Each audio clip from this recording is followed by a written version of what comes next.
अस्सलाम वालेकुम दोस्तों, ये हमारे गांव की व्यू है।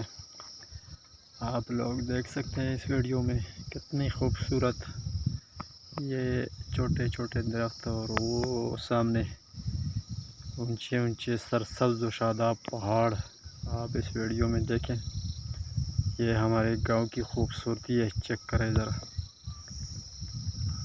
ये देखें, ये सामने पहाड़ जो है ये बड़े मशहूर पहाड़ है और ये नीचे जो नज़र आ रही है सबज सबज ये चावल की वो है,